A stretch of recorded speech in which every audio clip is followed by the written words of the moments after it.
在2009年，因为一群亡命之徒，考古人员抢救性发掘了一座超级大墓，这座大墓连陪葬的机械墓就多达9座，更是从大墓中发现了一件神秘的棍状青铜器，而且是一件实用器。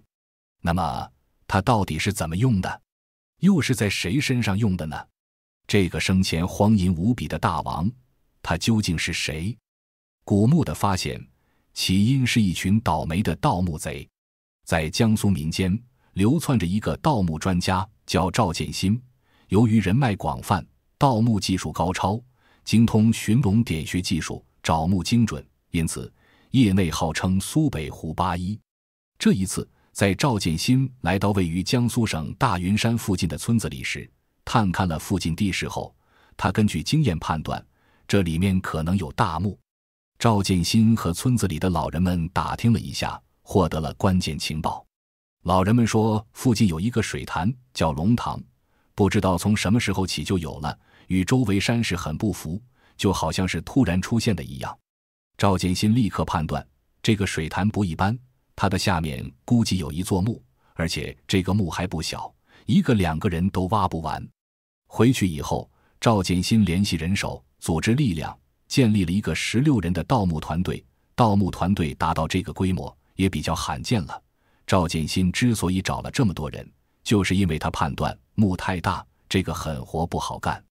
团队的人马在大云山集结以后，在赵建新的指挥下，他们打下了盗洞。这个盗洞的技术相当高超，这座大墓在龙塘下面。赵建新就组织人从龙潭的一侧先往下挖，然后侧向挖，精准地进入了墓室，居然都没有错位，足见赵建新不是浪得虚名。作为先锋，一个人就先从盗洞下去了。不一会儿，那个人上来回报，赵建新的计算没错，他摸到了墓墙的砖石，只不过砖石比较厚，难以打开，搞不好要用炸药。赵建新的团队准备充足，什么工具都有，这一点根本难不倒他。他立刻从越野车上找来了炸药，将炸药送了下去。炸药引爆后，赵建新派4个小弟进入查看，可过了很长时间也没见有人返回。山风吹得赵建新浑身发抖，看着黑洞洞的盗洞，赵建新心里逐渐升起了一丝恐惧。他想不明白里面发生了什么事，难道是同伙遇上了机关埋伏，还是墓主人不希望自己被打扰，化作僵尸起来弄死了几个同伙？当然这些都不太现实，那都是传说。赵建新心想，自己盗墓这么多年，从来没见过这种事。不过还好，4个人下去之前腰上缠了绳子，赵建新赶快让人拉绳子。不一会，下面的4个人被拉了上来，赵建新发现4个人竟然都陷入了昏迷状态。这几个人是究竟怎么昏迷的？赵建新看着4个人，依然不明白发生了什么。不过他觉得这个墓确实有点邪门，于是他决定这次由自己亲自下墓。几天之后，村民们进山的时候，发现山上停了一辆越野车，越野车似乎已经很长时间没有动过了，上面已经积了一层灰。村民们上前查看越野车的情况，这一看可把村民们吓坏了。他们发现越野车的后座上竟然躺着一个人，这个人已经失去了意识，不知道是死是生。村民们马上报了警，警察赶到现场以后，打开了越野车，发现越野车后座上躺着的人已经死了。警察经过调查，确认了死人的身份，这个人居然就是赵建新。在盗墓过程中，赵建新到底发生了什么事？他怎么会死在越野车上呢？赵建新的同伙们又去哪了呢？越野车上有车牌，警察通过车牌找到了赵建新登记车辆的地方。通过当地警方，警察确认了与赵建新有来往的盗墓贼同伙，在这些人里就有当天和赵建新一起盗墓的人。警察对这些人展开了审讯，根据他们的供述，警方搞清了当天发生的故事。那天晚上，赵建新在下了墓以后也没有了反应，同伙只好把赵建新拉了上来。可赵建新上来以后，同样呈现昏迷状态，他们也不知道发生了什么。连团队里经验最丰富的老大都在了，他们不敢再继续盗墓，于是他们带着赵建新准备送出去抢救。可在半路上，赵建新就死了。一时间，这些人群龙无首，慌乱中就丢下越野车和赵建新的尸体，各自逃亡去了。至于先下去的4个人，其中有2个人死了，被他们就近掩埋，另外2个人后来缓了过来，保住了性命。至于他们在下面发生了什么，2个生还者完全说不清楚，他们只是表示自己在下了墓以后就失去了记忆。事情发展到这里就十分诡异了，这墓中究竟发生了什么？他们怎么会昏迷？为什么最后还会失去记忆呢？这座墓究竟是什么来历？江苏省随后立即派来了考古人员，试图抢救性发掘这座墓葬。然而，在考古人员勘探了墓葬的规模以后，考古人员这才明白，赵建新为什么要找来这么大的盗墓团伙了。因为这座墓实在是太大，整个龙堂下面都是古墓。不过，这也引发了考古人员的疑惑，为什么这座大墓会出现在一个水潭下面呢？难道是修墓的时候为了掩藏古墓的位置，故意在上面挖了一个水潭吗？考古发掘要彻底，不能采用打盗洞的形式，墓葬本身的结构和规格也是重要的信息来源。因此，考古人员决定要先把水潭抽干，再进行发掘。经历了几天几夜的持续抽水，水潭终于见底。考古人员在水潭底部竟然发现了一些瓦当，瓦当上面的刻字显示，这是一座西汉时期的古墓。这个发现让考古人员非常兴奋，因为按照汉代的惯例，视死如视生，会把很多生前使用的东西带到墓葬中，这表示在这座大墓下面一定有丰富的陪葬品。随后，考古专家们一点一点地打开了墓室，直到这时，人们才恍然大悟，原来赵建新团伙的死不是什么神秘现象，而是科学原理。在打开墓墙的时候，赵建新团伙使用了炸药，炸药消耗了盗洞中本来就不多的氧气，只剩下燃烧不完全产生的一氧化碳。4个先下去的人和后下去的赵建新都是因为一氧化碳中毒而昏迷的。2个活着的人是因为年轻力壮，身体抵抗力强，但因为缺氧伤到了脑神经，所以他们什么都不记得了。至于赵建新，他年纪最大，所以扛不住。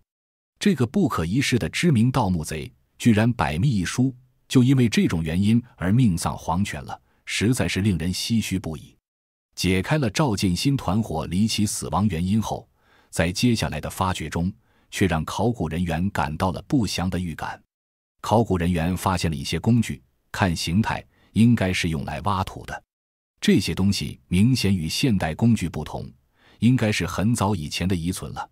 难道是当年修墓的时候工匠们遗留下来的工具？不过，考古人员很快否认了这一点。修墓这件事是很重要的，不可能干得这么不干净。而且从这些工具的形制来看，它们不像是西汉的产物，更像是魏晋时代的定锡。它们也不像挖墓的工具，更像盗墓的工具。从这些工具中，考古人员发现了一把木尺，上面标有刻度。从这些刻度显示，当时的一尺是24厘米，一尺24厘米，正是魏晋的标准。这个发现让考古人员联想起了一些很不好的东西，就是魏晋时代的盗墓部队。根据历史记载，魏晋时期，曹魏从曹操开始就组建了盗墓部队，即所谓的发丘中郎将和摸金校尉，很多古墓都被他们盗掘，其中的随葬品被用来填补军需。如果事情真的是这样，这些工具就是当年的盗墓部队留下的，那情况就很糟糕了。这些盗墓部队干得很彻底，留不下什么随葬品的。从另一个方面，其实也佐证了这里曾经被盗墓部队光顾的猜测，就是墓上面的龙堂。龙堂与周围的山势很不符，像是后来形成的。这个龙堂很可能就是当年的盗墓部队留下的。当年盗墓部队来这里盗墓时，采用了大揭顶的方法，把整个墓都挖开了。挖完以后，他们就走了。后来周围的土和水逐渐往坑里堆积，才形成了龙堂。也就是说，整个龙堂的真相就是一个古代的巨型盗洞。如果这一切的猜测都是真的，就说明这座大墓已经是空的了。经过盗墓部队的大揭顶式挖掘，什么都不会剩下的。不过，事实真相是否如此，还要看进一步的发掘情况。在经过一段时间的继续发掘之后，整个大墓终于呈现在了人们面前。这座墓确实非常大，长达200米，呈现中字形，就是墓室在中间，两边是墓道，从两边的墓道都可以通向墓室。这个墓葬的规模在西汉要属于诸侯王墓以上的规模了。如果是如此的话，这座墓葬不会是单独出现的，在它附近一定还有陪葬墓。经过考察，考古人员惊讶地发现，其实整个大云山就是一座巨大的陵园，陵园上有一部分遗迹，例如左右司马门等遗迹上能清晰地辨认。陵园的大门和墙体虽然早就消失在了岁月中，不过其遗存也还能看出来。在陵园的周围，考古人员还发现了大量的随葬墓，有这么多人随葬，也显示了墓主人高贵的地位。虽然随葬墓也能显示出很多信息，但眼下最重要的工作还是主墓的发掘工作。于是，考古人员决定先集中人手，攻破主墓室的秘密。在一番发掘以后，主墓的封土被发掘出来，墓中的棺椁呈现在了考古人员的面前。这竟然是一副巨大的黄肠题凑。所谓的黄肠题凑，就是用柏木搭建起来的棺椁，黄肠就是柏木的核心，因为是黄色的细长圆柱，就像肠子一样，故而得名黄肠。黄肠题凑的历史很久远，最早在周天子的墓葬中使用，到了汉代，除了皇帝以外，只有诸侯王下葬才会使用这种规制。从考古发掘到现在，一切的证据都显示，这是一座诸侯王的墓葬。不过问题也很快就出现了，这是哪一个诸侯王的墓葬呢？黄肠题凑的出现，不仅代表这是一座诸侯王的墓葬，还说明了这是一个受到皇帝宠信的诸侯王。因为黄肠题凑这种葬具规格是要经过皇帝同意的，有些皇帝不喜欢的诸侯王就没有使用这种东西的资格。比如著名的海昏侯墓，连设置黄肠题凑的空间都预留了出来，但因为皇帝不喜欢海昏侯，没同意他使用黄肠题凑，所以即便海昏侯墓奢华非常，但就是没有黄肠题凑。在黄肠题凑旁边，考古人员还发现了一些玉片，这个发现同样让考古人员大为惊异。这些玉片是金缕玉衣的残片，非常遗憾，在过去的盗墓过程中，这件金缕玉衣已经损毁了，上面的金丝被完全抽走，大部分玉片也早不在了，只有一些残片留了下来。不过，就算是残片，也能说明墓主人的高贵地位了。金缕玉衣这种东西同样也不简单。整个墓室看起来似乎就剩下这一点点的东西了，所有的东西都被以前的盗墓部队带走了，包括墓室中可以见到的随葬品。考古人员感到有些兴奋的同时也很失望，这毕竟还是一座诸侯王的墓葬，能发现黄肠题凑和金缕玉衣的残片，已经是很多考古人员一辈子难得一见的经历了。但同时，墓葬的严重损毁也让人不禁感到了失望，如果能有什么东西留下来就好了。怀着这种心情，考古人员又在附近搜索了一圈，没有想到这么一搜索，还真的有了一个惊人的发现。在墓室的一角有一堆烂木头，烂木头的下面居然还有随葬品。这些随葬品分为2层，上面的都是一些不值钱的冥器，而下面的一层则是各种精美的随葬品和墓主人当时的食用器。可这又是怎么回事？经过这么多年的盗墓，其中还有未尽的盗墓部队的盗掘，这些东西怎么可能还存在？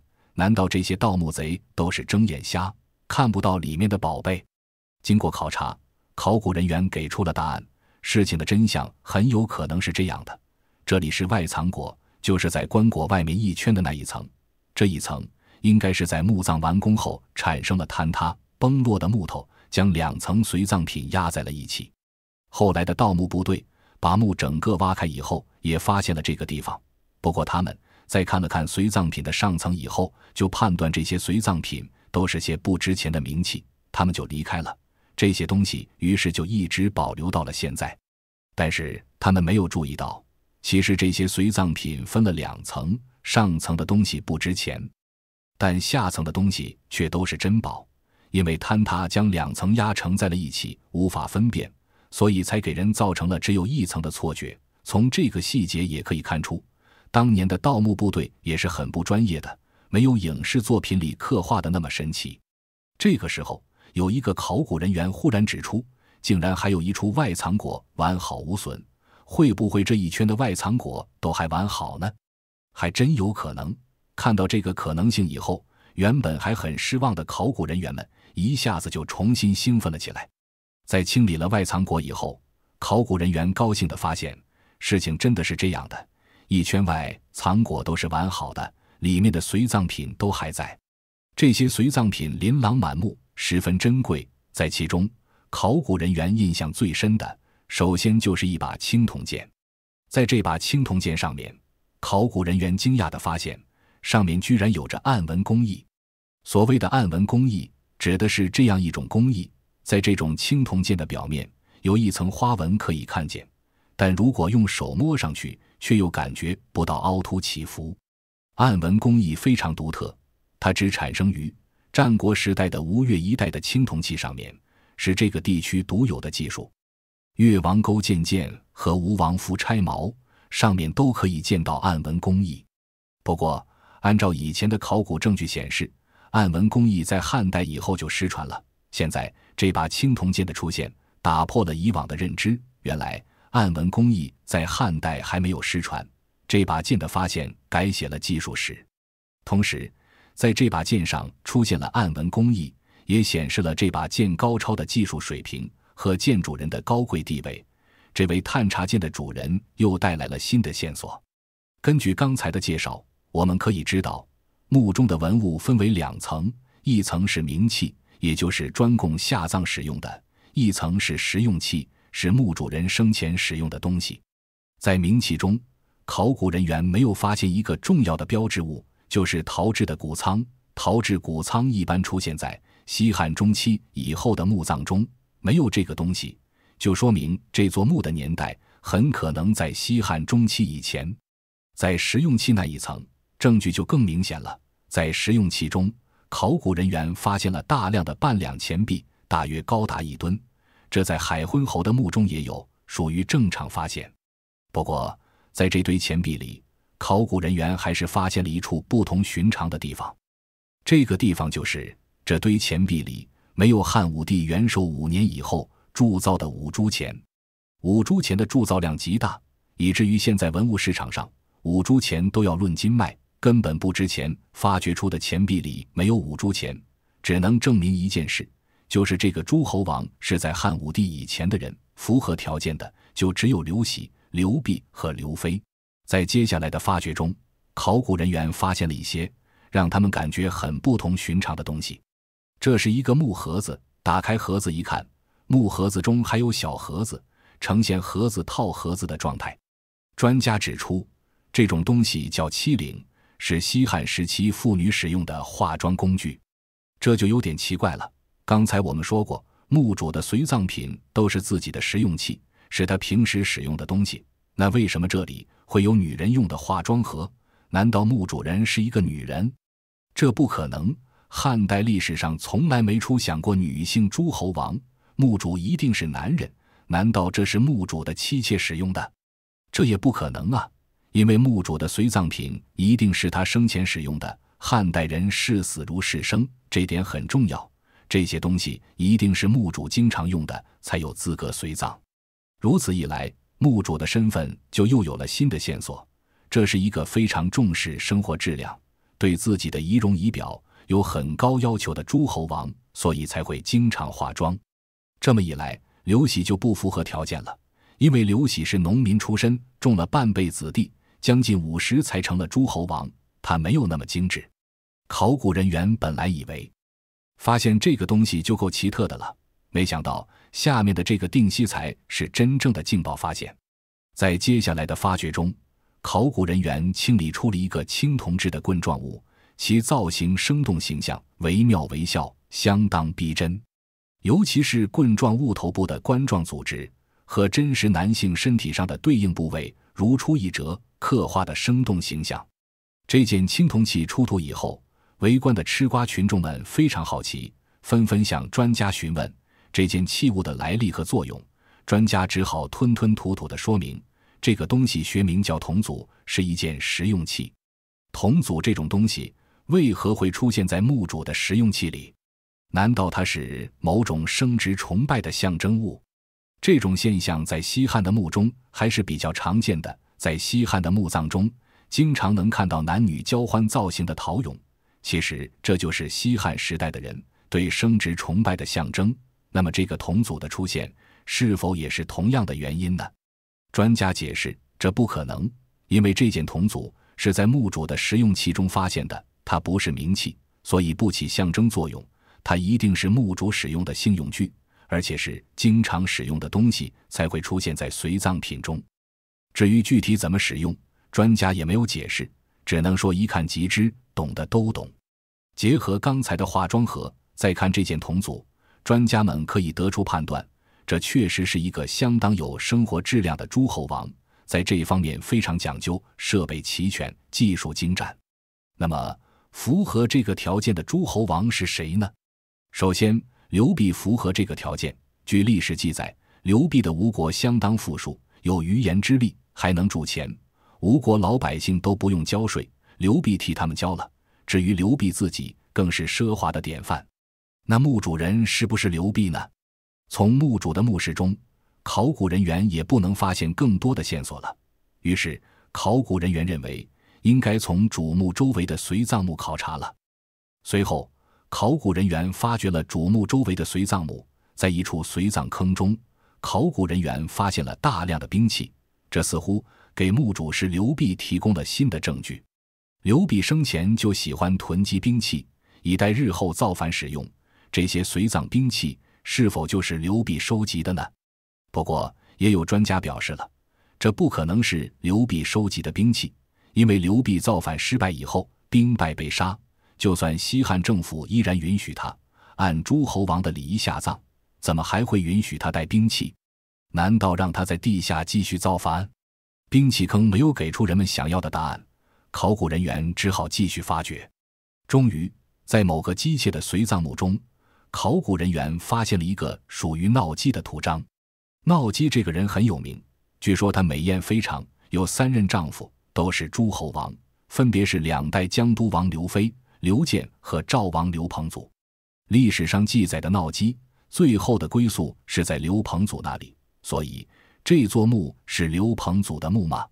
这当然不可能，因为刘彭祖的封地不在这里，反而是2代江都王的封地在这里。据此，专家判断闹姬后来应该是落叶归根了，又葬回了第1任丈夫刘飞的墓中。除了这个间接证据，其实还有一个明确的直接证据，就是在某个随葬坑中出土了2枚印绶，上面清清楚楚地写明江都的字样，故此专家们对墓主人是江都王这一事实确信无疑。那么墓主是哪1任江都王呢？是第1任江都王刘飞，还是他的儿子刘建？